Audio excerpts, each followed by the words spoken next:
I'm Dina Freundlich. I teach Gemara primarily at Midrasha Lindenbaum. And I guess just to give like a drop of like background as to, I guess, both my theological background and whatever, is so I grew up like sort of classic modern Orthodox, I guess I would say. But despite that, all my schooling, like all my teachers were more Haredi, not because, say, my parents were, just because I grew up in Highland Park, New Jersey. I don't know if that means anything to you. But so basically because it's like close to Lakewood, again, I don't know if any of you are from there, so Lakewood is like very much like the yeshivish community. So all my teachers from elementary school through high school were all like basically from the Lakewood community. Sorry, should I stand? I see some of you are like standing. Yes, you can sit there for me, stand. So bottom line is like that was sort of like the religious role models that I had were more sort of from the Haredi community. And because of that, I sort of wanted to be like a good Jewish girl and like wanted to do what I thought like God wanted of me. And since that was the model I had, I was kind of like heading Haredi for like a significant like portion. And then at a certain point, I kind of realized like, wait, I do want to be a good Jewish girl. I do want to do what I think God wants from me. But I just began to feel like, but that isn't the lifestyle that I want. Really, it wasn't even per se about women's issues, though probably that was a bit of it. But actually, it was more about issues of like tolerance and open-mindedness towards even like non-Jews or things like that were actually the beginnings of the roots of what sort of made me part ways. Anyway, I then went on to MMY for a year and then to Stern, but really what was a life-changing summer was I went to the Drisha Summer High School program the summer after 12th grade going into my year in Israel. I had never really had exposure to Gemara before just because, again, I went to schools that didn't believe in teaching that to girls, and it was like a life-changing summer, literally. Where I finally sort of got, exposure to this whole new world, of a whole new part of what Judaism has to offer and how the halachic, process works and how it thinks. And anyway, so I sort of ended up sort of like majoring in Gemara and Stern, and I went on to GPATS, like the graduate program that they have, and then from there, like started teaching at Mayanot, which is a high school in Teaneck, and basically became a Gemara teacher and sort of shifted worlds in that way from sort of where I started heading more Haredi into, again, I still want to be a good Jewish girl and do what I think God wants for me, but I guess my conception of what that entails has definitely shifted. And then in terms of just like how I ended up here, so I taught in Mayanot in Teaneck for I think 8 years. I made Aliyah in 2010, so actually this summer will be my 10th year here. And as I said, I primarily teach Gemara at Lindenbaum now. I don't know if that's okay. Chaya Yosevich from Beit Shemesh, Haredi. People ask me if I represent the Haredi world. No, I represent myself, because if I would sit here with 10 other Haredi friends of mine, we would have 10 different answers for everything. So I represent myself. My English is not that good because I'm Israeli. I grew up over here. I live in Beit Shemesh, a mother of 9 children. I do, it's called consulting, but it's more projects that I move on with the government and with the different organizations. A lot in diaspora, a lot in Israel. Since I live in Beit Shemesh, I have a lot of work over there also on whatever is going on over there. It's a great place. It's just a lot of challenges over there. And I'm quite busy between the house and the work. There's a lot of things to do in the world. So. Hi, I'm Nechama Goldman-Barish. I also had a lot of Haredi teachers. I think that I grew up in Philadelphia.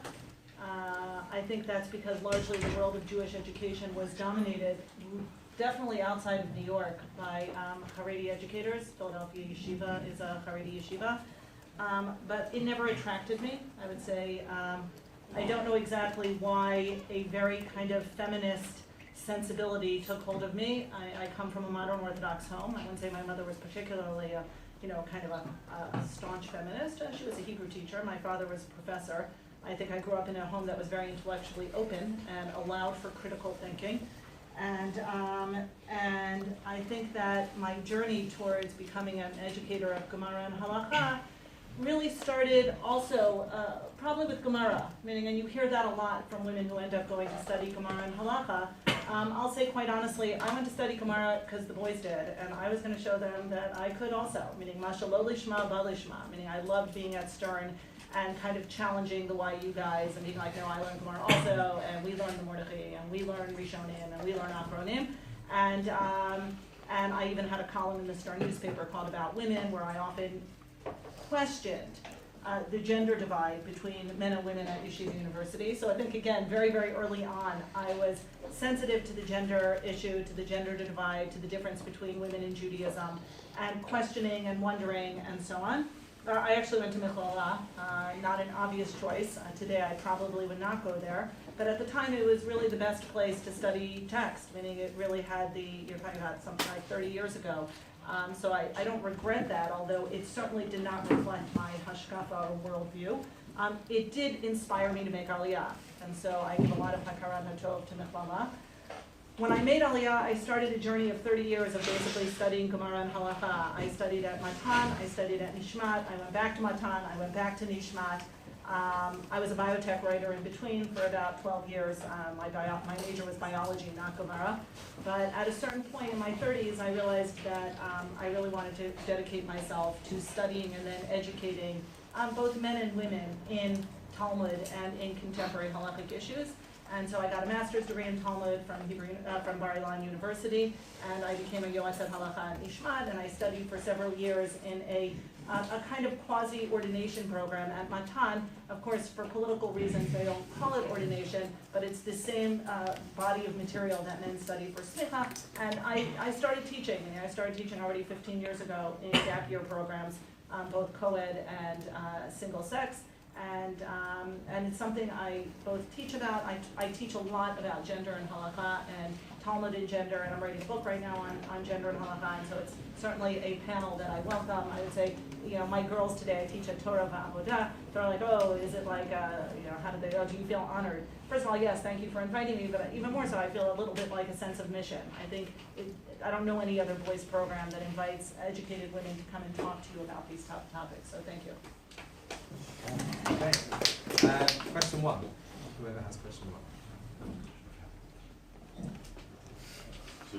Are they supposed to ask? Do you believe that boys and girls should receive the same Torah education? And if not, what should be different? If you do, how can that equality be achieved? Whoever wants to take this. Happy to go first. Okay. It's interesting that you should ask that. I'm on a WhatsApp group of women from Matan who graduated this halacha program called Hilchata, and that question was being discussed last week. I will say, ideologically, I do believe women and men should have the same Torah education, because in medicine and in law and in business and in computers, we don't have different curriculums for men and for women, and so it's not clear to me why girls and boys schools have different curriculum. That said, I don't think boys' schools have great curriculum, meaning I don't think we should cut and paste from the boys' schools. I think there's a lot of improvement to be made. I think also in the world of Torah study, there is no uniform curriculum. It's not like, again, if I take medical school, where you have to take a certain amount of prerequisites, and then everyone has to have the same courses and pass the same boards to become certified. You don't have anything like that in the world of Torah study. In other words, smicha for Chabad is very different than smicha for people in Mir, and very different than smicha in Gush, meaning, yes, there are similarities between the programs, but the length of the program varies differently depending on what the goal of the program is. And so there's a lack of uniformity in Torah study in general. Do I think everyone would benefit from a kind of uniform curriculum? Well, I'm not sure. I think there is something to be said for Torah study reflecting the values and the ideologies of the communities in which it's being taught. I do think in order for women, this year one of my MIMO students said to me, well, one of the critiques of women's Torah study is it's not the same as men, so women don't know as much as men. So does everything have to be equal in order to justify, or do we constantly have to be pulling out our virtual tzitzis to show that we know how to study Talmud because the programs aren't necessarily equal? I don't know, but I do think they could definitely be brought closer together. I think male programs should be influenced by what's going on in female programs and vice versa. And so talking about any sort of smicha-like programs or halakha programs, the material should certainly be similar in order to create a sense of integrity and validation for the people finishing it. Personally, have no problem that it's different. I think it's good seeing my kids, boys and girls, each one has their own things.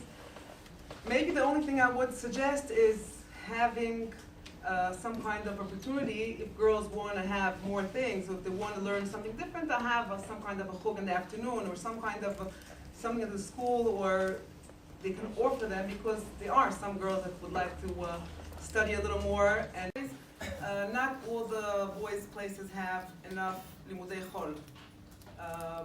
So I would put a little more English and math in a higher level, but again, they can have it in the afternoons, they can have it like after school, they can have it in the evenings. We do have groups of parents putting together different chugim for the kids to have more education. Besides for that, I never had anything that I felt that I really want to change over there and do something different than what it is. I mean, probably feels somewhat similar probably to Nechama, but I guess I would just add in terms of, like what I just feel strongly about is opportunities, meaning I often say actually to my female students in Lindenbaum that on the one hand, one of the gifts of the fact that we're not like chayav in say Talmud Torah is that it gives us like more options, meaning for like one of my students, even if she wants to be like a good from like person, but if she doesn't connect intellectually through learning, like she could still totally be like a good from like Jew, and I don't know, devote herself to chesed or to whatever else. And I kind of feel like sometimes I feel like it's a gift that we kind of have more options than say a guy who has a chiyuv of Talmud Torah has. But on the flip side, I also would like to see girls have the opportunity to become true experts in Talmud Torah, and I have to say I don't really feel like we have those options now, and I don't think that should be the curriculum for every girls' school, because again I think it's good for them to have options to develop themselves in other ways. But it really bothers me that, like we have not yet we've produced enough Hamalibowitz who has broken the glass ceiling in the world of Torah Tav. We have not yet produced that in the world of Torah Peh, and I think that's because how are we ever supposed to do that? Like, as of now, though again, I think Yeshiva Drisha is trying to change that, but till say this year, like, even the top girls' schools only have 10 hours a week of Gemara, whereas like a guy school that's trying to produce the next Rosh Yeshiva has 10 hours a day. And I feel like we need to producing, again, not necessarily en masse for everybody, but at least opportunities for women to have those options if they want them. Okay, is that a follow-up question? No. Question 2. Yeah. Go for it. What do you think is the main factor that's currently driving young girls and women away from Orthodox Judaism? Okay. Okay. Honestly, I just think the I poll. wanted to just be in order where I go. Honestly, I just think it's the pull of whatever, like Western society. Like it's attractive, both in some real ways, in terms of some of the intellectual things it has to offer, and in some of the values. Again, even like things like tolerance that I very much myself agree with, and things like that. But also, I think there's just very attractive things in ways that are actually anti-halacha. But like, given that we're being raised in a modern Orthodox world with a lot of exposure to those values, that to me I think is something that is very hard. Meaning we're trying to raise our kids in a world with values that really in some ways can jive with Torah, but many just don't, right? Like, so for example, we're trying to tell them, yes, we believe in like education and in, being open-minded, and so you can go to movies and listen to music and whatever it is, but the actual reality is that 90% of the movies and shows and music and whatever it is that they're listening and watching to and being exposed to, like, I'll be honest, even for my own kids, are, even though I think adults support doing all those things, but 90% of like what they're watching and listening to and whatever it is are not actually values or ideas or whatever. So I think that is where I myself very much see the struggle when I compare the way that I have raised my kids in a modern Orthodox world to say my counterpart, some of my friends say from high school who did go Haredi, and I know I look at them and feel a sense of how are you like dooming your kids to having like no secular education and they're never going to be able to like have a career. But I know they look at me and feel like, look at like what your kids are watching and listening to and dressing and whatever. So to me, I think that's a lot of it, is that works on purpose almost, and believing and exposing them to these things, except so much of it is not actually really our values. I missed the whole question. What was the, why do girls go off the Yeah. Was it Dafka girls? Yeah. I think that's true. What I said I think is true about boys and girls. also. It wasn't even. Right. I was also going to say, I don't think, right, girls. Why do children today, why do you think, That's what you're asking about, why? Yeah. Okay, Why kids today go off the derech? I agree with what she's saying, but I think also in general, I don't know if there's so many more in percentage kids go off the derech. If we look at the numbers of people that we have today and numbers that we had 30 years ago, percentage-wise, we're almost the same. So I guess statistically, it's something that happens. It's something that's the way the world goes. You know, I would say, maybe saying a little different, I think, and it's happening in the Haredi community, not just in our communities. And there's not the blatant exposure, meaning at the end of the day, I would say as follows. I think what has surprised my generation is that we felt, there's been an improvement in many ways in the educational opportunities already. I went to day school, you went to day school, and you were here, so obviously you went to yeshiva. This sense that if we only educate, and especially in text study, this idea that if we open up the Torah and we teach Parshanim and we teach the process of the halachic process, and we inspire through a connection to why we do what we do, then that will perhaps stop some of the hemorrhaging, and I'm going to use actually a strong word. The number of people going off the derech for the last 200 years has been enormous, meaning in the 1800s, from 1800 to 1900, the majority of the Jewish world went from being from to not being from. Meaning what was happening in Europe around the Emancipation and the Reformation, the numbers were just enormous. They've had impact until today. When the Jews came to America at the beginning of the 20th century, the pressure to work on Shabbos, for instance, also created a tremendous, vortex into which many, many, many from Jews fell. And so I don't know what the numbers mean. The numbers of people who are from increases, and within each of those communities and families, there's a certain amount that go off the derech. I think what has shocked certainly modern orthodoxy is this sense that we're open and we're critical and we're honest about some of the challenges of Torah Umada, then we'll be able to preempt that by showing, wow, you can be intellectual and open and honest and really study text critically, and then of course it's going to lead to greater commitment and greater devotion and so on and so forth. And I think one of the surprises, again, this is obviously for a specific type of young adult, but I find that a lot of times it's almost like the text is now up for debate, whether it has integrity or authenticity or it convinces me or not. I find that a lot of students say, well, show me the text, prove it to me. Why do I have to dress this way? Why do I have to act this way? I need to see it. And then when they see it, there's this sense of really, that's it, that's the reason, that's why we're doing it. And so I think that there's a lot of questions about how, on one hand, we've become very, textual. It's funny, you talk about limud Torah, men having a chiyuv, but the reality is only in the last 100 years, 60, less than 100 years, have so many men studied Torah. We act as if all Jewish men have been studying Torah for thousands of years. It's not true. A very small group of men studied in yeshivas. Most men were working. The chiyuv for limud Torah, according to the Bavli, is like Shema Yisrael and Torah Tziva Lanu Moshe. It's a very minimal chiyuv once you get past a certain age, largely because people had to work. The fact that so many hours a day are spent on limud Torah, right, was meant to translate into more devotion, more belief, more commitment. The fact that we still have whatever percentage we have of young men and women who go off the derech is surprising, because it was thought, we found a new model. This should explain why we're doing, and it's easier. It's easier to keep kosher. It's easier to keep Shabbos. It's easier to wear a kippah in America. Meaning, things have gotten easier. It's so easy to be a religious Jew. I was in Teaneck. I was in Manhattan.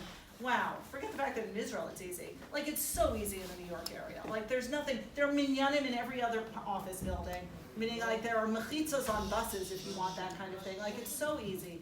And yet, there's still a drop-off rate, and I think that's what surprised people. I will say the drop-off rate for men is higher than for women. In other words, there are girls who obviously stop being from, but it's actually lower than guys, and there's been a lot of questioning why that is, and what, maybe again, the minimal requirements for women to be from, Shabbos kashrus, right? Those are necessary, but it doesn't necessarily translate into minyan 3 times a day or into limud Torah, and so there's been a lot of looking at the difference, why it's easier for girls than for boys. But that's the only thing I can think of when you say girls going off the derech. It's for all the reasons that were brought up here, including some people who go off the derech because of gender issues. But again, those are very small. It's usually not for intellectual reasons. Some of it's intellectual, a lot of it is social or societal. And I will say, it's easier to come home. Meaning, if 30 years ago you sat Shiva for your kid who left the community, even in the Haredi world, they're not slamming the door behind. The model today is let your kid come home. Even in the Haredi rabbis also say, never lock the door before your kid. Your kid should always come home. But that threatens, because then you're allowing kids who have left to come back. And then it's, again, you don't have that sense of all or nothing. Okay, question 2. I have a question too. The question is there a glass ceiling for women in the world of Torah? Can they serve as religious leaders, rabbis, poskim, etc.? I think just to add to that, is there a glass ceiling? What is there a glass ceiling? What is there a stone wall? And how do you deal with that? We move the wall. In your community, are there women leaders in the world of Torah? Yeah, do you want to take that first? Okay. Well, so definitely there is. If it's a wall of stone or it's a glass, it's already a question the way you look at it.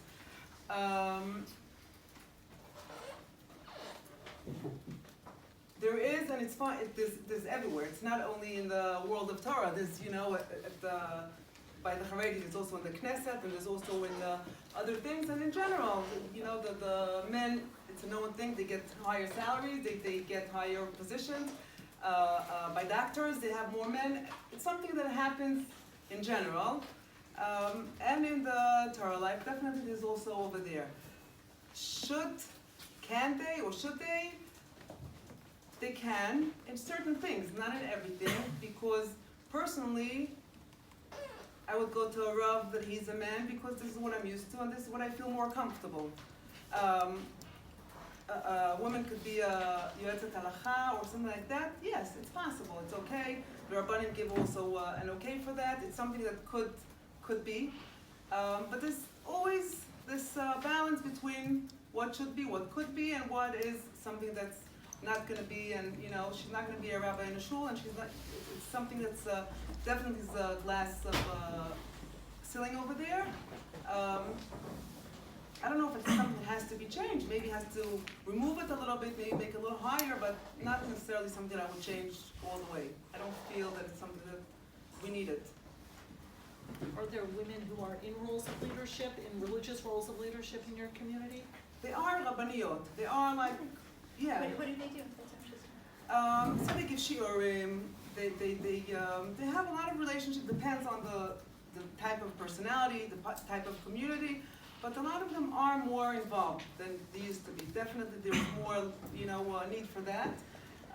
More in just, being, I don't know, counselors or something, but being over there, when they need and they don't feel comfortable going to the rabbi, or they need more of a community of women, they have definitely more and more.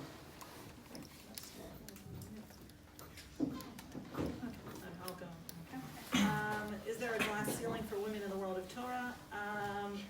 There is a glass ceiling, but it's getting lower. In other words, women at this point are studying Talmud very seriously. It's funny because you said something about Nachama Leibovitz, and at this point, meaning there are many Bible scholars who are women who have kind of exceeded, who are writing books and have renowned scholarship. I think we're actually getting there in the world of Talmud and Halacha, but the world of Talmud and Halacha is 30 years old. Meaning if you think about how short 35 years old. So I often get that, well, you don't have any like major authorities. I think you have a lot on the medium level, meaning on the level of your average shul rabbi.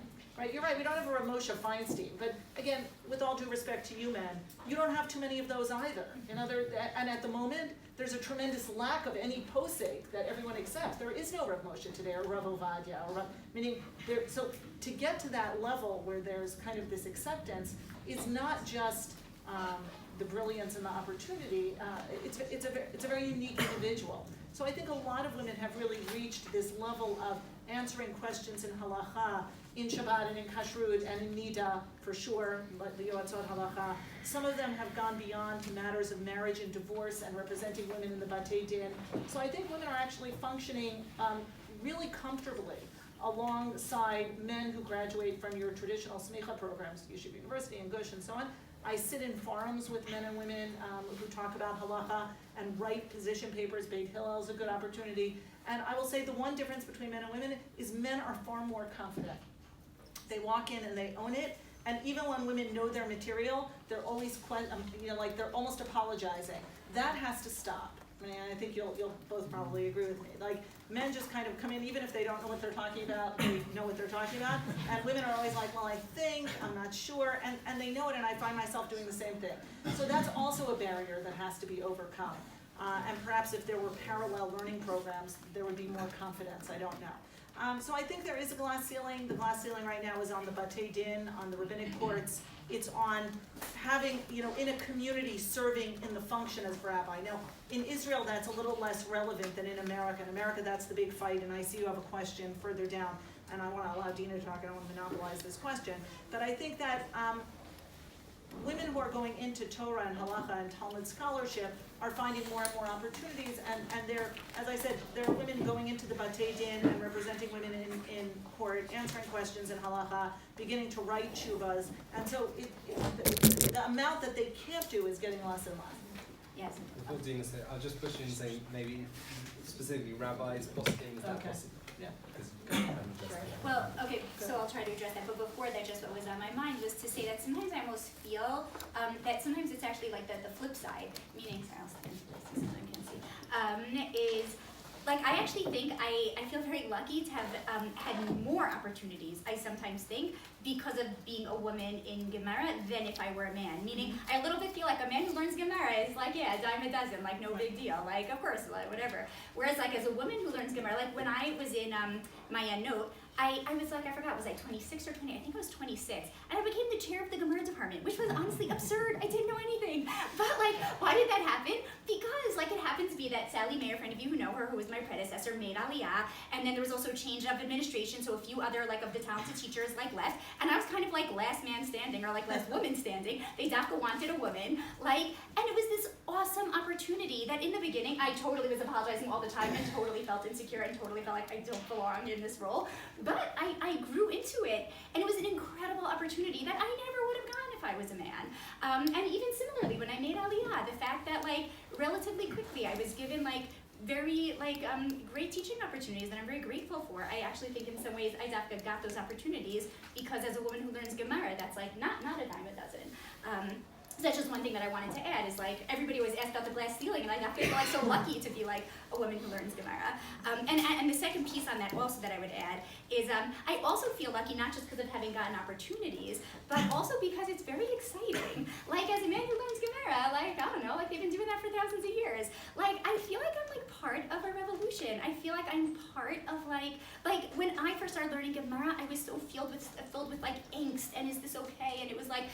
It was such a like unclear, and even in just 20 years, like of course like all the modern, like even the schools that I went to that were like, no way, we're for sure not teaching girls Gemara. Now 20 years later, has it as an option. Like the point being, it's I don't know, there's something very exciting about feeling like I don't know, I got to be part of I don't know, like a real historical movement, so to speak. Anyways, that's just like everybody else got the glass ceiling. Definitely sometimes there's a positive. In terms of women rabbis, the way that I personally feel about it, though I'm curious that I would imagine Dafka this might be an issue where maybe we might feel differently. My gut is like totally pro. Like I feel like why are we depriving like the Jewish community of 50% of its talent pool?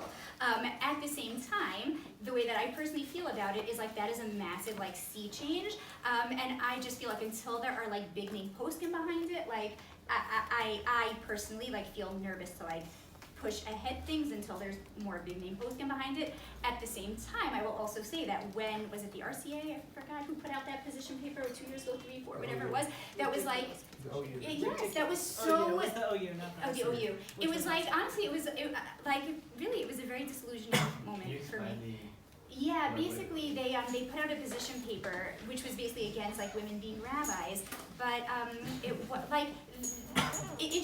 wasn't like very convincingly or thoroughly or source based or whatever it is. And even had they said we're not arguing from halakha, we're arguing from like public policy, also that would have been fine. But they sort of presented as yes arguing from halakha, but that didn't really bring halakhic arguments. Like, yeah, I don't know. Honestly, it was for me like a very difficult piece that I still have not figured out what to do with, because that's really how I feel, is like big changes require big poskim behind it, but then when the big poskim put out something that's so like disappointing, And again, not disappointing because I didn't agree with it, disappointing because it wasn't well argued. Yeah, honestly, it has left me a little bit like not sure what to do with it, but that's kind of where I am now. I'm happy to just respond on something that you said. Yeah, the OU's, I use that position paper, not that was I teach a class in Women in Halacha, as an example of what I called permitted but prohibited. In other words, it displayed a tremendous gender bias based on, what we're gonna say, the perceived threat of how big a change it will be for women to kind of take over roles that have traditionally been male for 2,000 years without, like you say, having any really weight behind it except that sense of fear of change. Now, I'll agree with Dina, and this makes my, I agree that that is a major change and that for 2,000 years, the differences between men and women in halachic, well, in society has really held up the whole structure. Meaning a lot of the structure is held up by men and women having slightly different or very different roles, and to, you can make halachic arguments to include women in just about everything. And the question is, what will it look like afterwards? And I think that's a legitimate question. In other words, if we say, look, we can move towards a more egalitarian society in shul, in school, in community, in family, and maybe we should, what is that gonna look like? And I have to say, that's a major fear society has had since the 1950s and 60s, greater society, and that's why we are where we are in terms of the family and in terms of the workplace and so on, for good and for bad. And I think all of the religions are very afraid of that. And I'll just say, we talk a lot about Judaism and ordination, Orthodox Judaism. Catholicism still has not ordained a woman. There are no female priests in Catholicism. Islam has ordained two women. Ordained isn't the right word, but has, they're actually, they kind of beat us, if you will, that there are two women who have been appointed as what we call dayanim. They actually have two female dayanim, at last I checked. It could be at this point they have more. But they're struggling with a lot of the same questions. You have a very traditional structure. Religion by nature is very traditional and conservative, and yet the changes in the last 100 years in every way, but particularly in social structure, has caused a major shift. And I would say, and I'd like to hear, in the Haredi world, women want to get into the Knesset from within the Haredi world. They're not content either with keeping this status quo of a clear hierarchy between men and women. Women want to be educated.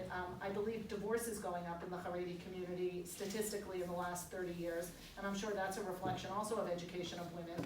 But they haven't yet, they haven't kind of burst out of the boundaries of the traditional structure, but education is definitely a game changer, I think, by you as well.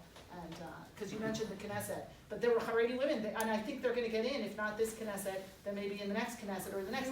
And that changes a lot of things. Once you have power, once you have a voice, you start looking at your whole society differently. I think that nicely leads us on to number 3. Yeah, that's number 3. Do you think that Judaism discriminates against women? And if so, is that a religious or a social construct? If the latter, how can you view the Masorah and generations of poskim positively? Does Judaism discriminate against women? Come take my class in women. It's like a year-long course.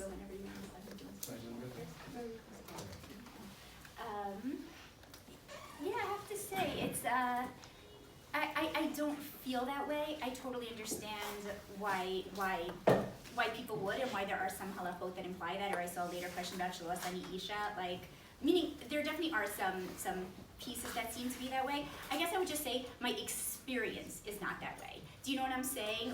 Even if, yes, somebody could definitely make a very strong argument that that is the case, it's not my life experience.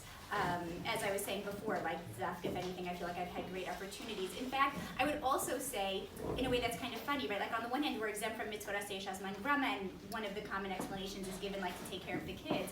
And I always am struck by the irony that there has been such a push in the last 50, 60, whatever it is, years for women to be able to go and have careers like the men, but there has been some of a push, but nowhere near as strong for the men to be able to have deep, meaningful relationships with their kids, right? I always think we've got the better end of the deal. I get to have a meaningful career and have such a meaningful relationship with my kids, which is such a meaningful part of my life.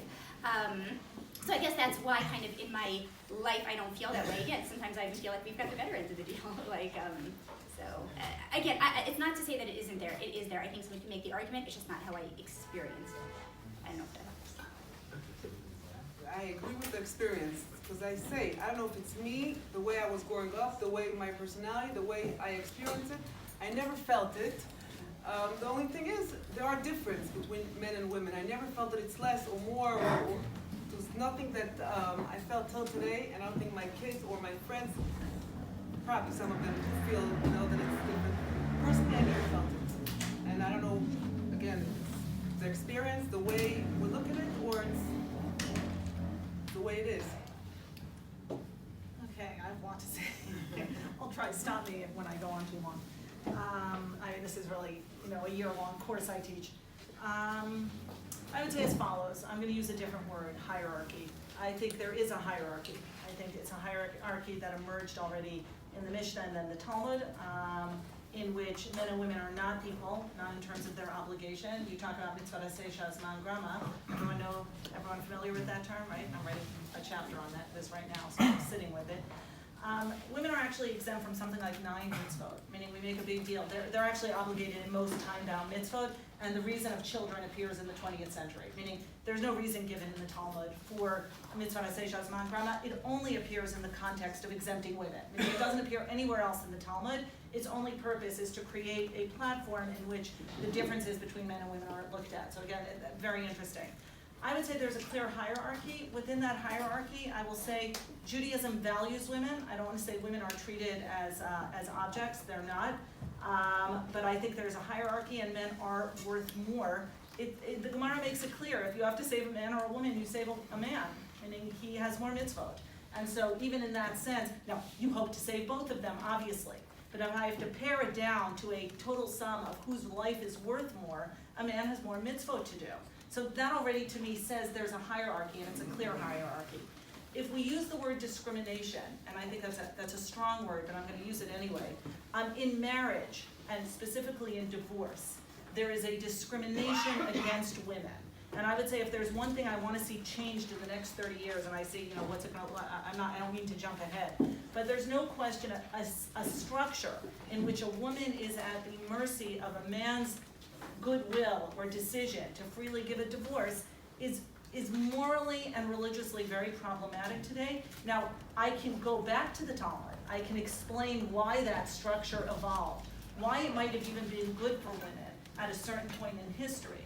But I don't think the structure of marriage and divorce at the moment is good for the percentage of women who are stuck in situations, and sometimes men, where they can't get divorces. And so I think if we talk about a structure that led, the hierarchy that led to probably the most painful and unjust scenario today, and I hear people talk about this, and I would say many men feel the same way, it's the situation of divorce.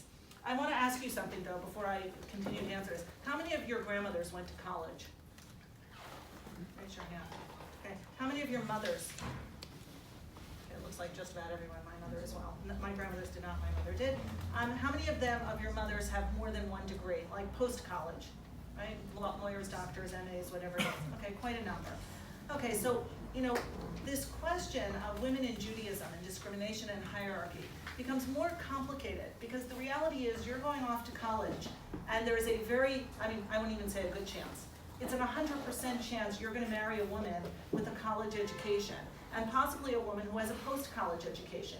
And your homes are not going to break down to clear gender roles as to who's taking care of the children and who's doing what in the household. In other words, what's going to happen is you're going to have partnerships, right?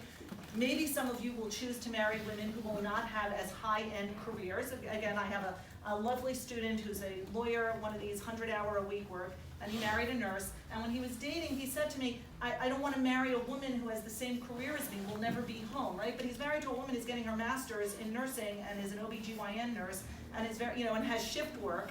And when they, please God, have children, there's no question there's going to be a real challenge, and it's the challenge you yourselves are going to have in balancing the home work. And it's not going to occur to you, I hope, to say automatically to your wives, well, you guys, you here you studied and have your law degree, medical degree, nursing degree, whatever it is, well, you'll stay home. Now, it could be many of the women will want more hours at home. It could be some of you will want more hours at home. but will no longer be the breakdown of my grandmother, where my grandmother didn't work and dinner was on the table for my grandfather every night at 5 o'clock when he came home. He was a truck driver, right? That's not going to be your reality. And so the question of partnership, which is going to be so important in your personal relationships, in terms of the marriages and the way you relate to one another in a marriage and the children you raise, the question then becomes, if we look at the religious society, and it's still so gendered, how do we interact with something that doesn't reflect our reality in the rest of the way we live our lives, in the boardroom and in the operating room and so on and so forth. So I'm leaving that as a question. Do I think, yeah, go ahead. I'm gonna Please. using that as a kind of a segue to talk about the Haredi community, which is an interesting. Yes. Haredi community seems possibly to go in the other direction, which is that the breadwinners are increasingly women in the kind of men learning kollel and women are working. Does that change the dynamic? Is that changing the way that women are viewed in the Haredi community? Is this a trend that's likely to continue? Where's it going to end up? Are men going to start working more? Or is that going to be the ideal, that men will learn in kollel and women will earn the living? It's a good question. Also inside the Haredi community, there's a lot of questions like that. Again, like I said before, the numbers are not like the numbers that was here 40 years ago and 50 years ago. When I was growing up, it was a normal thing that the father was sitting in kollel and learning. The mother was home, and still they managed somehow to have a family. These days, it doesn't happen anymore. So there was a time, and it's still a time, that a lot of the Haredi girls get degrees. They get even a BA, MA. They work full time, and then the balance is definitely challenging. And then people start saying, once the woman gets more than the men, they feel like they're the bosses in the house. If there's a sick child who stays, the woman can't leave work, but the man could, because he's in the kollel. The whole balance over here had a lot of different question marks. And they said, maybe we're missing out here something very, very basic, and maybe we have to think a little different. If we're doing all this for the women because we want the men to sit and learn, so what's going on? He's in charge of the kids, and he's doing all these other things because she's working. So things started changing. I do think that part of it is because there's just a lot of people. There are a lot of people. So if it was good for 5,000 families, today for 20,000, it's just not possible. So a lot of the men are going out already to work. They get degrees. It's something that's inside the community. As long as they're doing it from a place that they feel that this is the right thing, and not that they're trying to change the Haredi world and they're trying to be different and something has to change. Because once the world comes to the Haredi and they say, we want to change you, you need to do changes, then everyone's going to stay home and put on their coats and say, we're not interested. But once you're coming and saying, we are offering some degrees or things for the Haredi people that feel that they have to go out and work, so that works. So there are times also in the last 10 years when things are changing, that there are ups and downs, you know, and like Yair Lapid comes and he says, we're going to change, so everyone is back in their places, and they said, we're not going anywhere. But when inside the community, the people feel that it's okay, and there are places that you can really get your degrees and go out to work, and it's fine, so it happens over there. I also have to say that also because there are a lot of American and Anglos olim, which is a normal thing over there, it helps also the Israeli communities to be more balanced and see they're good families, good people, men can go out to work, it's fine, as long as you're doing it from the right place. Are there families where the men and the women work? Sure. Because financially, with 9 children, We both work. yeah. Okay, yeah. Sure. Probably, I would say most of them. Right, and so again, that creates more of a partnership in the home in terms of how we're sharing. Right. Yeah. So it's like everywhere. It depends on the husband and the wife. You know, it's not Right. that they're built different if they're Haredi. It's the same. You know, Same person. percent. Yeah, it's same thing. So some are more involved, some are less involved, some take help. Some it really depends. Exactly the same on the personalities and the way they. Okay, I want to, just because of time, I know there's a lot of questions, I want to also have some time at the end if we can. So can I ask you just in a very brief way to just talk about gender roles with religious things? Like Kiddush and Hamotzi, lighting candles, are those things that could change? Try and make these a shorter answer if you want to know. Oh, me? Yeah. Not sure. Okay. Well, it's actually, whatever, apropos for you to like ask me, I have particular whatever relationship with this question because I'm divorced, and because I'm divorced, that means that I am always the one who makes Kiddush, and I certainly make Kiddush when it's just me and my kids. But not only that, when I first got divorced, I asked the rabbi of our community, when I have guests over, I host all the time. It's actually very important to me to still be like a regular part of the regular community. We go to Shabbos meals, we invite Shabbos meals, like we're totally part of the regular whatever. So I have families all the time. And in the beginning, I would always ask the man, whoever, was our guest, whatever, to make Kiddush. And a few weeks into that, I'd asked the rabbi of our community, what do you think? And I knew what I thought, but I didn't even plant any ideas, which sometimes I actually think it's good to ask a question in a way that says, I've done research, here's what I think, what do you think? I have done that also sometimes. This one, after I did it, I was just what do you think? Should I ask, the male guest to make it, or should I make it myself? And he happened to have said literally exactly to a T what I would have said, which is, it is totally crystal clear that a woman absolutely were chayavot, right, in Kiddush, we can totally be motzi a man. The Mishnah Berurah happens to say, for men who are not members of her family, he totally agrees they would be yotzei, but he says he discourages it because dila bein milta. It's inappropriate that a woman should be motzi, like a man who's not a member of her family. Anyway, so my rabbi had said, the rabbi of Beit Shemesh, which is where I lived at the time, he's still a rabbi there, I happen to have moved, he said it would be greater zila milta, would be a greater disgrace, inappropriate, whatever it is, would be greater zila milta for you as the balat habayit to have to ask a male guest to make Kiddush than for you as the balat habayit to make it. And I was happy to hear him say that. It's exactly, honestly, what I had been thinking myself. But so bottom line is, I actually do. I make Kiddush all the time, both for my kids, even for guests. So I do it all the time. In terms of what should be happening on say college campuses or things like that, where it's not an issue of you're the Baal Habayit.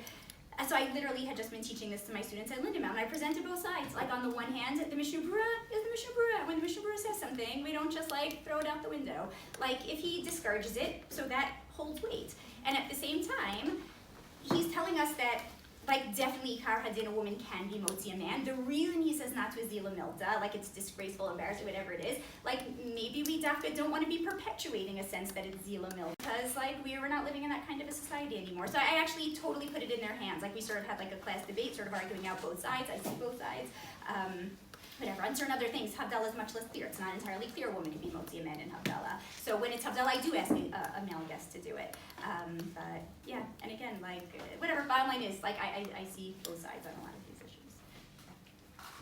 Okay, yeah, So I think, halachically, I think there's not such a big question. Women and men, they can do both. I think emotionally, I'm very happy with what I have to do, and I'm very happy with my husband, or whichever man making Kiddush and other things, and that's how I'm used to it, and it's good for me. I'm happy with it. So I would say, it's funny, I just talked about this today because we were talking about lighting candles, Bameh Madlikin, and the fact that candlelight is actually not a gendered mitzvah, meaning nowhere does it say it's a woman's mitzvah. It's a mitzvah that's the household, Ishu Beito. And so it has become a woman's mitzvah already even in the time of the Mishnah, because in general, Rabbinic Judaism really elevated the role of woman, wife and mother in the home, and so it became a mitzvah organically and naturally associated with her. But of course, men who live alone, or a man who wants to light candles, certainly can. And I think I'm actually going to push back a little on the Mishnah Berurah. I mean, the Mishnah Berurah is the Mishnah Berurah, but the Aruch HaShulchan doesn't say that. And the Zilei Milta, it comes from this idea that a woman who makes birkat hamazon for a man, tiheh alav ma'ara. This idea that anything that a woman does that shows illiteracy, God forbid, on the part of men, it disgraces the man. I think that attitude is really problematic on a college campus where you have professors and deans and so on and so forth. So I'm going to take your second position, being perpetuating a position by the Mishnah Berurah at the turn of the century, at a point where there was a lot of fighting over suffragettes and women having the vote and educating women in general. Meaning he's taking it from a Talmudic approach that I wonder whether is really relevant to be quoting in a particularly academic environment where women are to be looked at. I mean, men going to classes taught by a female physicist is certainly not disgraceful, right? So again, to me, there's a dissonance there, a tremendous dissonance to use that as a defense. I will say on college campuses, largely JLIC is very traditional. They do not let female students make a Kiddush. So it's not an option. It does make the female students frustrated because they know halakhically there is room for that. I will say, go off to your college campuses and see, the big fight on college campuses is whether women are allowed to, have the Sefer Torah passed on their side, which to me, again, is so dissonant and at odds with everything else going on the college campus, where clearly women are given an equal role in committees, female students and male students and so on, and suddenly there you are in the Orthodox space, and it's like, no, we can't let women hold the Sefer Torah, and we can't let women make Kiddush. So I find that frustrating, because it feels like that shouldn't be the fight, meaning that's permitted but prohibited. Halachically, women and men, where they're equal, which is in many of the mitzvot, should be allowed. I will say in families, I think I do find that there are couples who are beginning to share the rituals. Again, it's not tradition, but it definitely is a model based on this partnership that many, the woman, I've made hamotzi since I got married, but women saying I want to make Kiddush and men saying I want to light candles. But again, it's new and it's not the mainstream, but it's definitely reflective of the partnerships in marriage. Okay, I'm going to ask two questions. Write them down. I will try and give a bit of time, but I'm going to ask number 7. Number 7 to ask. 25 minutes, right? You're okay. We'll run a bit late. Number 7. Oh. Go. 7? Yes. What should the level of interaction be between young Jewish men and women? Let's see what's going on in our industrial business.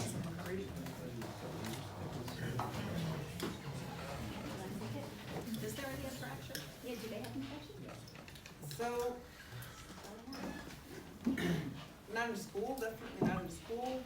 I would say probably if they have small families that are friends or neighbors or close, not just girls and boys that meet out or meet somewhere or stuff like that. It's more like a family things, that they have some kind of relationship. They know each other, or I see in my house, I have teenagers, so we have a lot of friends of the boys or friends of the girls coming, so they do know each other, they are friendly, but not something that my girls, we're not going to have boys friends coming over, or my boys, it's not something that happens by us at least. So I think it's more of a family thing. They don't learn together, they don't have anything besides for that together. Also, when they go after that to university, they have usually separate classes, boys and girls. Very, very small amount of people do go to the regular ones, but they prefer if they have a place of just men or just women, they'll study over there. They're much more comfortable. Until a certain age, probably like after they're married and have a few kids, it's already not as extreme as when they're teenagers. Do you think that's an ideal? And also, do you think that is there a kind of pushback from some young people against that? Or generally they happy with Generally, I think, again, we're talking about more or less. We're not talking about everyone. There's always people on the sides, less happy. But in general, I think it works. That's how I grew up. That's how my kids are growing up. That's how my siblings. And it works nicely, as long as it's not something that it sounds like, it's terrible. If you'll see him, if you'll talk to him, whatever, it's just a normal thing. But this is the way we're doing it. It's much easier. It's not something, there are some extreme Hasidim, let's say, that it's something that's not going to happen and they're not going to sit on the same table. We're not holding over there. We'll just, in general, feel that it's better for them to separate. And just push a bit further, there is a trend in newspapers not printing pictures of women. Is that something as well that, do you feel that's in your community, or is that kind of the extreme? Is that becoming mainstream? No, that's also in my community. That's also in the very mainstream, because you always have this small amount of people that are going to make a big fuss, and no one wants to get into there, so they try to stay to make everyone happy. The press, they do need a lot of people to read them, and they don't want to get in the way of people making a big balagan and cherem and stuff like that. Even though personally, probably a lot of them are okay with it, but they have to be in the mainstream and make everyone happy.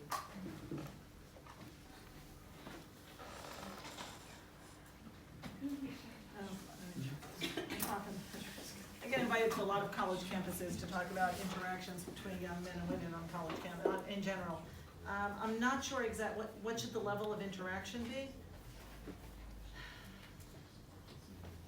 I think, again, one of our major challenges today for the halachic structure, for halachic observance, is, if we take, all of our sources, the reality today where boys and girls begin to meet each other in youth groups and in camps and in college just did not exist until the 20th century. And so it looked a lot more like your community, gender separation, through families you might meet. Young men and women got married, certainly young women got married very, very young. And so, even the term shomer negia, it was made up in the 20th century. That doesn't mean there aren't major halachic issues with boys and girls touching.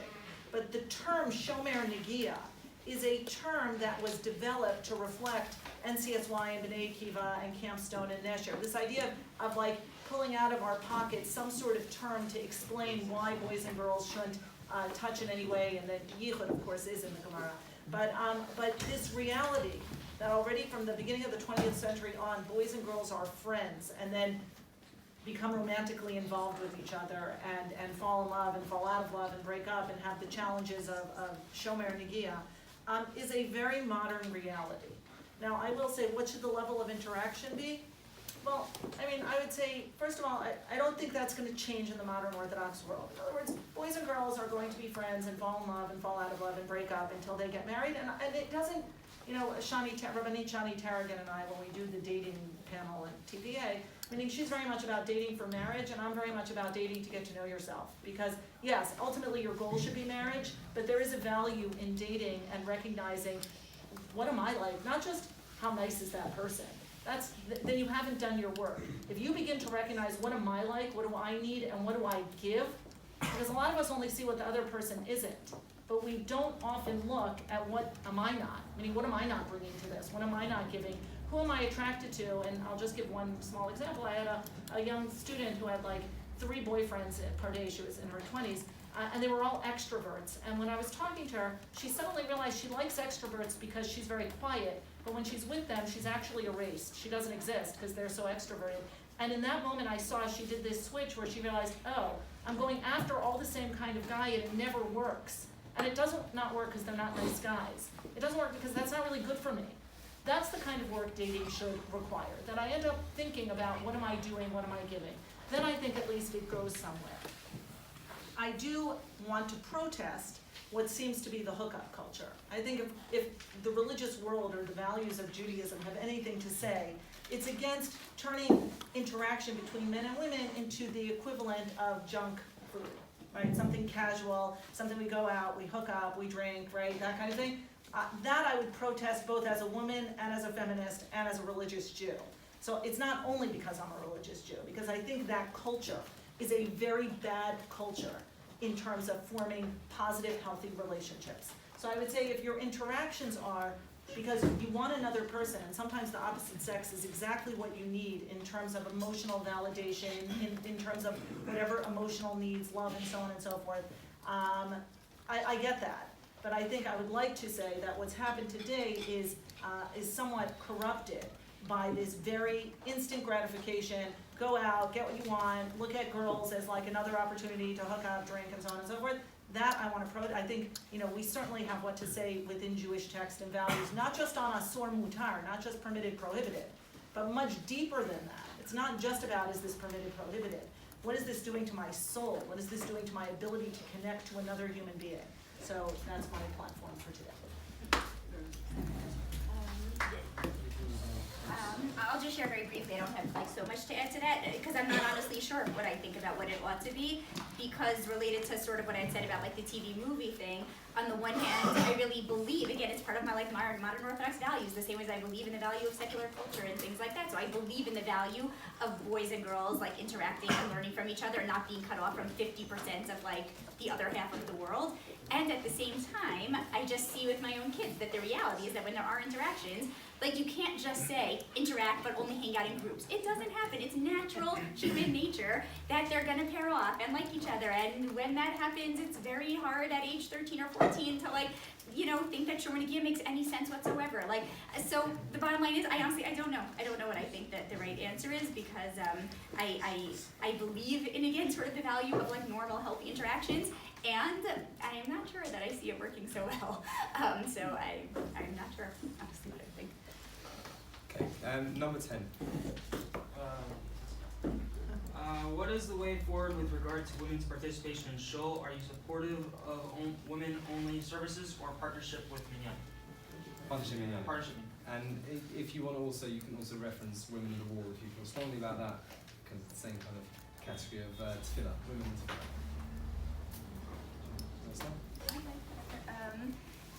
Yeah, again, I'm not even sure if I have like such strong feelings about it. I happen to like shul.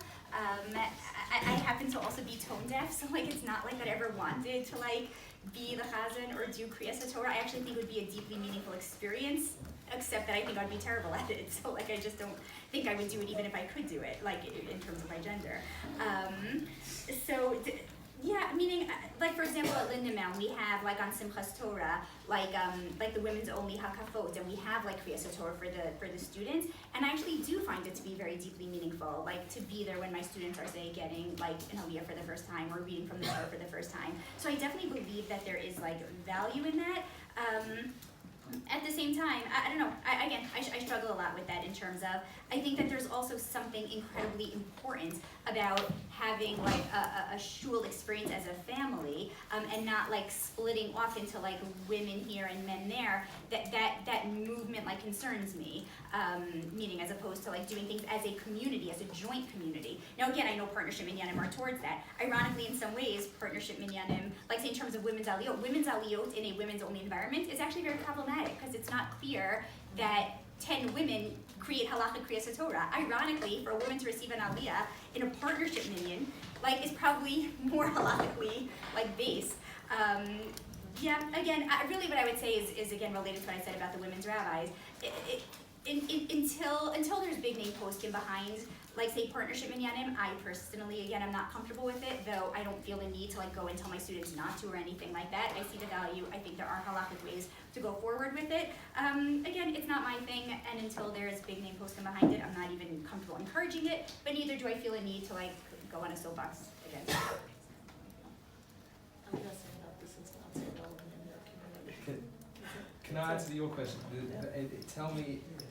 Tell us, not just, you probably don't have that in the community, but does your community, do you think it ever could happen? Do you think it's considered orthodox, or is it like, this is as bad as reform, kind of doing something like this? It probably depends who you ask. Some people would say, you know, it's almost like reform, and some people would say, it's okay, but we don't feel it's something, you know, that we're really desperate for.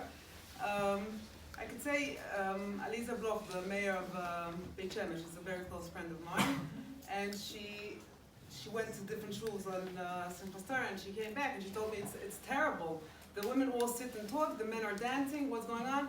I said, you know what, when I go to shul, I'm very happy to sit with my friends, and I know that I'm going there to sit with them. If I want to dance or do something, it's not, you know, I think it's probably something that you're used to, and you're good with it, and you're happy with it, and when you come from the other place and you see it and you feel that it's a terrible thing, it depends, you know, but personally it's not something that I don't think would change or would be any different. Do you think though in your shuls, is there more of an interest in creating mechitzas that allow the women more access, more ability to see and hear? I think do women want to be in shuls where they can see and hear what's going on in the men's section? I think that the women that want, they go to the right shuls. Okay, so partnership minyan. So I've davened in partnership minyanim. And I'm going to explain. I'm going to do the yes. A partnership minyan is a minyan that has a mechitza. It is a minyan that its participants adhere to Orthodox or affiliate with Orthodoxy. women daven dvarim shelo b'kedusha, they daven Kabbalat Shabbat, and they daven Psukei Zimra, like a katan. And those are things that a katan can daven, a boy under 13. In some shuls, in Shira Chadasha, for instance, I believe women also lead Mariv, the argument being, the halachic argument being that Mariv was a reshut and not in the same category as Shachrit and Mincha.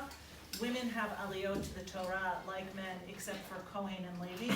And women read from the Torah any of the aliyot. They share the aliyot with men. They read Haftorah. They open the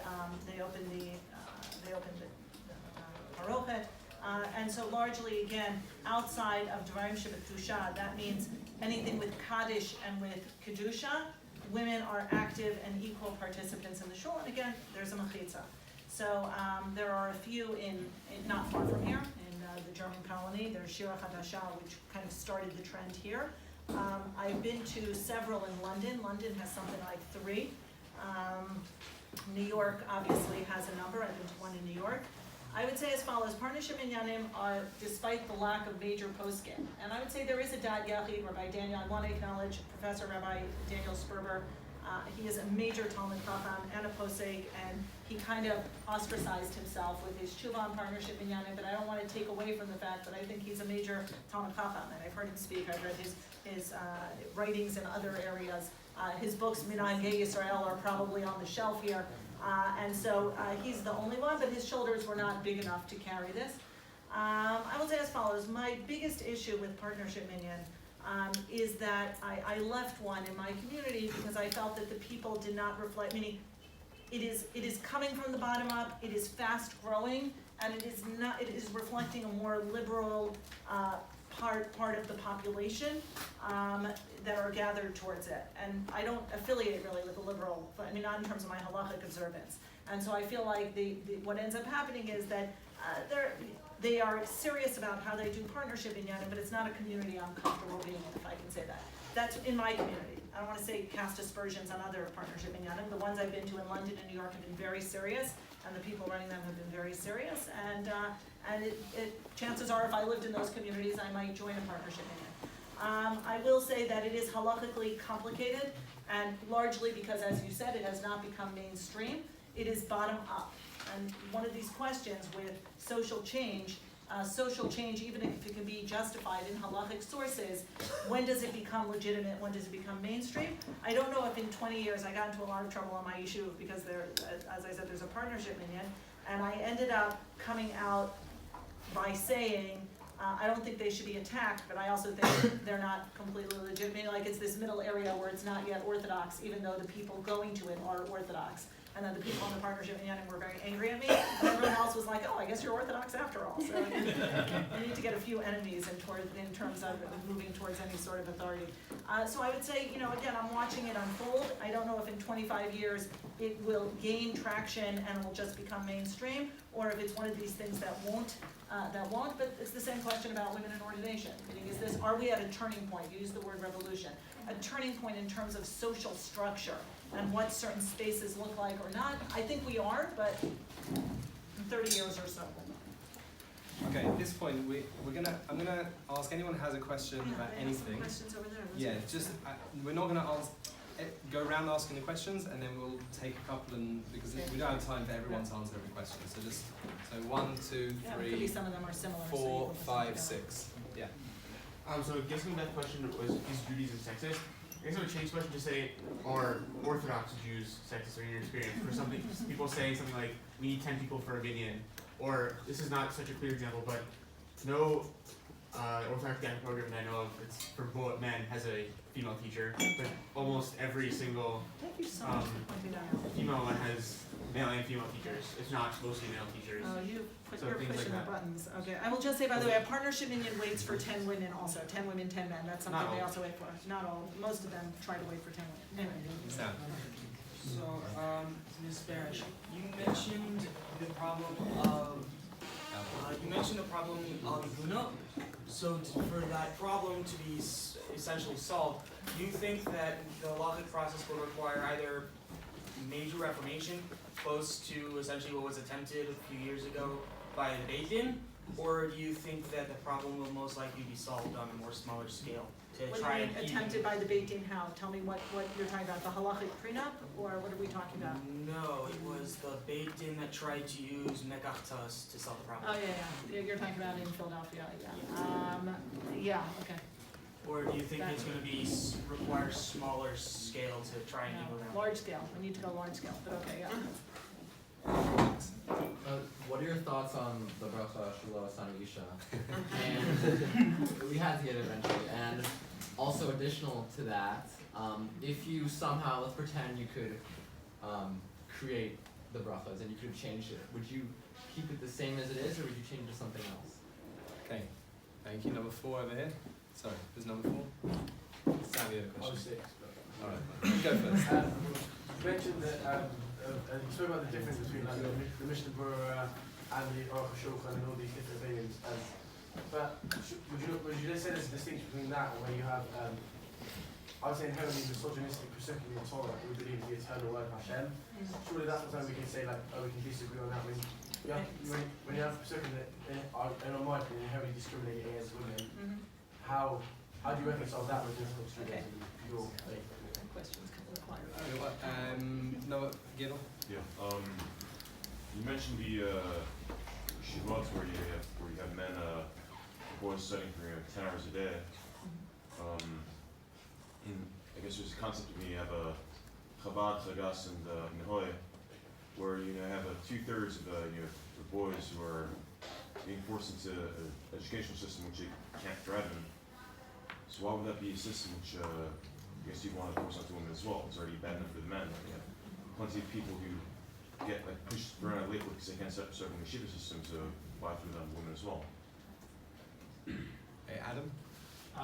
What are your views on Women of the Wall and the whole movement that has, sort of flourished or come from that? Jude is the last one, unless anyone else has. And we're not going to be able to answer all of them, but we'll try. Yeah. I have 2. Say one. So you can say that, we just don't have to answer both into one. Or just say that, yeah. Theoretically, would you ever consider or reconsider the halachas that were made by men but only pertain to women specifically? So, like in the laws of Nida or so on and so forth. I understood that's what you meant. Okay. You sure you can't bring me back to the class? Okay, what I'm gonna ask is, can you take one, like maybe just answer like one, if you can get 1 or 2 in there, just the list of questions, and then also we're gonna do that if you try and speak for just a couple minutes each, and then we're gonna try and do closing thoughts with how you view the role of women in 10 years' time. And then Michael, excuse me, I have a question. Do you think changes in halacha is like encouraged, like because you feel like, no, I meant like, do you feel like, are we gonna get to like a point like in halacha like where a woman, or where there'll be like the Elohei Sarah, like, do you think like we'll get to like a point where there will be like more like very inclusiveness and women and men like in halacha? Do you think that will ever happen? Like totally included? Okay. I'll take Shalas Anisha.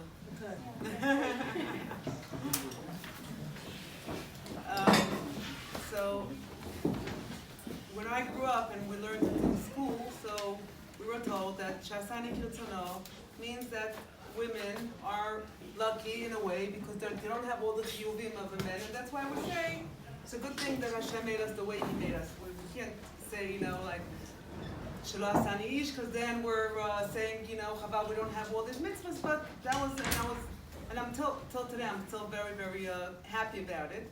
But a few weeks ago, I have twin boys, almost the youngest, they're 9 years old. They were davening at home Shabbos this morning, and one of them were saying the Birkot HaShachar, and then he was getting to Shelo Asani Isha, and his twin is going, it's not nice. Ima is here, she's gonna... So that was like the first time, it occurred to me, they felt like guilty, they shouldn't say it out loud. So this is the way I was growing up, knowing that we're lucky that we're women, we don't have all the chiyuvim, we can do whatever we want to do, but we don't have to do it like men. And until my twin boys were saying it, I didn't feel anything different about it. Can I just say that's beautiful, and already in the 19th century, there were 2 rabbis who said that bracha should not be said out loud because it's offensive to women. The Nitzivs, the nephew of the Nitziv said this, how can I say this in front of my aunt who is more learned than I? And she herself said, this is so painful for me to hear. So that's a beautiful sensitivity, and you should nurture that. That's very special. You want to take it, Anna? Well, I guess one thing I'll just say at the outset, just to address whoever had asked about the 10 hours a day, I just want to clarify that with the 10 hours a day, I just think it should be an option. I actually very much agree with you. I do not, very much do not, think that that should be the curriculum for all girls' schools. I just think there needs to be somewhere where a girl who does want that, who wants to become like a real Talmud Chachma, who wants to fly in Gemara, who wants like whatever, there has to be somewhere for her to go for it, for her to have that as an option. Not that I think that should be, like I agree with you. I think for a lot of guys that doesn't work, and I think for tons of women, you see what I'm saying? I mean, it's not that I think that's what everyone should be. I just think there's got to be somewhere for a girl who wants that to go. It needs to be an option. Same as for guys. Like I think there should be options for a guy who wants where to go, and options for him to go if that's not what he wants. I just think there has to be options. So I just wanted to know about that. That helps. I'm trying to think if there's like a different one in particular that speaks to me. You know what? I guess you take one and I'll choose which other one. That one I just wanted to clarify because it was. Okay, the question of female teachers in male schools, I think is an excellent question. I think there should actually be women coming in and teaching Torah in male schools. I taught at Yeshiva TVA for 2 years, till they had a new Rosh Yeshiva. I taught women in Halacha, and it was actually an excellent class, and the boys really appreciated having a woman teach them and a female scholar come and teach them. So, okay, I want it more on a more serious note about the Aguna thing, because that really is something I feel strongly about. What has, something everyone should be aware of, and I hope you'll bring in Dr. Rachel Levmore, because I think that is central. The halachic prenup, the fact that both the RCA and the Rabbanut and Sohar are beginning to endorse, if not rabbis require couples sign a halachic prenup that is meant to preempt the moderate cases that could lead to agunot. It's not going to help with the hardcore. There's another halachic prenup that is meant to preempt really hardcore cases. That, by the way, is an attempt to try to maintain the structure, not overturn the structure, but add a piece to it that will preempt the problem with the structure. Another colleague of mine, so I definitely, first of all, you should all sign when you get married. Please God, I may have asked him to stay married forever. Make sure you sign halachic prenups, meaning it shouldn't even be a question. It's like, putting on a seatbelt and signing an organ donor card. Like, those are things you just do because it's the responsible thing to do as a member of a religious society. The second thing is that I think, Rivka Lubitsch, who worked in the Batei Din for 20 years as a representative of women in the courts, has basically said she thinks we have to rethink whether Kiddushin is really what we say it is. Meaning, in other words, the idea that a woman, when she gets married, hands over the rights to her sexuality to her husband so that it has to be freed. She questions whether any woman today really realizes she's doing that. Meaning, is there a flaw in the, if we talk about mekach ta'ut, but on a very large scale, does Kiddushin really work as a kinyan over the woman's rights, the rights to the woman's sexuality, because that's what the kinyan is. Does that really, is that what women are willingly agreeing to? And so she's really questioning whether Kiddushin still functions in the way it has for X amount of years, and whether we don't need to rethink whether Kiddushin can function without that kind of, that very particular kinyan. There's a lot of conversation, a lot's going on. I really hope in 2030, even in 10 years, we're in a different place. Yeah, I guess the one of all these also that I feel strongest about is about the ones, the question that was raised about women teaching in guys' places. Again, I also want to say, kudos to whoever's part of organizing this Yom Yun, and I hope that you all feel proud to be students in a place that brought women in to talk about women's issues, as opposed to always just yes.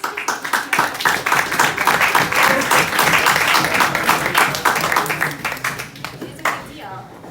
And at the same time, still, you're right. I don't know of any guys yeshiva, even at TVA did it for a few years. I didn't know any guys yeshiva, even in the modern Orthodox world, who did it. And you're right. In fact, what this would get at, I guess, is even the question related to about boys and girls together, about co-ed, like classes or things like that. To a certain degree, I'm not pro because I think that the social dynamics that end up coming out of it are not great. On the other hand, I really agree. I think there is no real way to overcome what you had mentioned, that I totally feel myself, that sense of like inferiority complex of just sort of assuming that, oh, the guys who went to all these other yeshivot probably know more. The only way to overcome that it is for guys and girls to sit shoulder by shoulder and learning in the same classes, shoulder, whatever it is, right? Whatever, sitting in the same classroom, of course, but sitting in the same classroom with the same teachers taking the same tests, and to see that actually the girls can get the same grades on the same test sitting in the same class. Now, at the same time, I'm not sure I advocate for that because of the downsides in the social dynamics and whatnot. But along those same lines is why I feel strongly about speaking on panels like this, about giving shiurim to co-ed audiences, despite the fact that, like, yes, there's the price that you pay, so to speak, in terms of tzniut or whatever it would be for a woman to stand in front of men, but the upside is that unless we have women teaching men or boys and girls sitting in the same classrooms, learning the same material, taking the same tests, like, it will just continue to always perpetuate this sense that, like, boys know more than girls and girls can't do it, or that a woman doesn't have anything to teach a man or whatever it is. So that is something I feel strongly about. Whoever asked it, like, you're right, I think it actually would be a very important step forward for there to be women teaching in guys' schools. I understand why it's not, is because I guess they're probably worried about if you guys can handle it, so I guess you'll have to tell them if you can handle it. Yeah, I do feel strongly about that, about trying to, like, even out that playing field, and just in terms of, like, the general perception of what women are capable of, both for the guys to change their perceptions, and even for the women themselves to feel like, oh, I can do it, I can sit in that same class and take the same test and get the same grades. Yeah. Okay, all the other questions were great, and there will be a few minutes afterwards to ask individual questions. I'm sorry I can't do them. Just maybe start in Kama, and then we'll just what will the role of women be like in 10 years' time, and what should it be like? Oh, I mean, no, what should be? I think, again, education, which really started education for women in greater society and then in religious society, which is, you know, in the last 100 years, has changed a lot of things drastically, and I think it's continuing to have an impact. I think, again, we're going to see more and more partnerships in community, men and women working together to build their communities, whether it's on college campuses or in TNEC or in, you know, El-Azhar or whatever it is. Men and women, even today, are doing that, and that will continue. I think there probably will be more leadership roles for women in religious society. What should it look like? Again, I'm going to go. I really hope the Aguna situation has gotten better. That we're no longer just kind of doing damage control, but really that the amount of rabbinic authorities working and women together, men and women together, looking to find halachic solutions will bear the kind of fruit that preempts some of the worst stories that are constantly still being told, and really that's unacceptable. So I hope, again, that will matter enough to society. I hope that there will be women's pictures in Beit Shemesh and in Beitar and in Nea Sha'arim without this fear of men seeing a woman's silhouette or figure is cause for any sort of anything provocative. I hope, because that really reflects a respect society then has for men and women. So if I'm talking about the Haredi community, I don't know if there are going to be major difference because things change very, very slowly. I also don't feel that things have to change drastically. I think, just going in a quality way, doing small changes here and there that are needed. I assume that will be Chavot Knesset, not that I think that this is the end of the world and the most important thing, but it's okay with me if they'll have, they won't have. I think it's things that are changing very, very slowly. In the existing parties or new parties? So if you're talking about guesses, I think Shas is going to start. First I said that the other Miflagot will take, and they took already. I think the next one's going to be Shas, and then Aguda. That's how usually things are going. I don't know how fast things are going to be in the, women's are going to be in the press and pictures and things. It's more complicated, but they're very small changes. I feel like there's actually a ton happening. Like, again, even just using, as I said, like Gemara as one small example, like even to share this, when I first started teaching at my note, which again was, I guess now I'm here 9 years and I was 8 years, so I guess 17 years ago, like nobody, I don't know again if you guys know the Teaneck world, but like YNJ was like the school that was like a little bit to the right. It was still in the modern Orthodox world, like a little bit to the right, and like no YNJ parents like sent to my note, and they used to always have like me go to, not when I first started teaching, never like after I say became the Talmud department chair, to always go to the parlor meetings to like address the questions, like say when it was going to be a YNJ parent body, like about like how is it okay that you have women, you know, our daughters wanting to learn Gemara. And fascinatingly, by the end of my tenure there, but that was only 8 years later, and this goes back now 9 years ago, so even though it was my last year and it was totally public that I was making Aliyah, they still said, please can you specifically go to the YNJ parlor meeting to again like field questions about, you know, the girls learning Gemara. Not one single question in just that short time frame. Like, it was remarkable to me, again, to see how in such a short time, like, there's a massive change that, like, that was so not on their minds. What do you think was, by the way, almost every question about?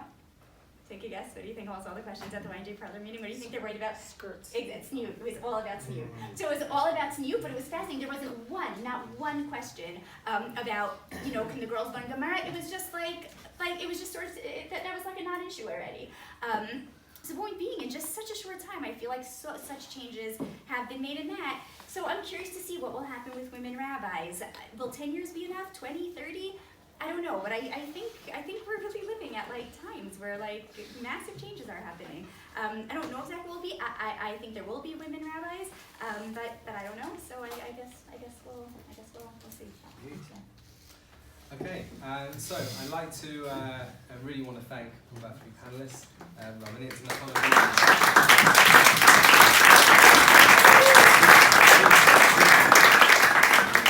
Kai Josevich and Ramanit, Dina Freundlich. We can give one round of applause.